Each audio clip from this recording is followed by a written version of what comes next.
পবিত্র কোরআন আল্লাহ তাআলার বাণী হিসেবে আমরা জানি। এই কোরআন বই আকারেও নাজিল হয়নি, আবার উচ্চ আওয়াজেও নাজিল হয়নি।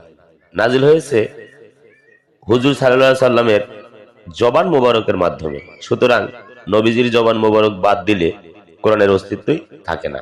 যেমন আল্লাহ তাআলাই ইরশাদ করেন, নবীজি সাল্লাল্লাহু আলাইহি সাল্লাম পবিত্রের তাড়নায় কথা বলে না, কোরআনের ওহী যা হয় তাই বলেন। সূরা নজম ৩ এবং ৪ নম্বর আয়াত।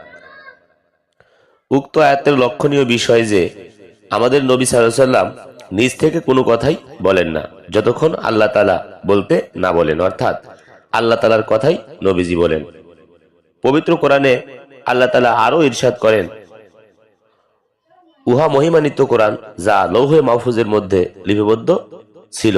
সূরা বুরুজ আয়াত নাম্বার ২১ এবং ২২।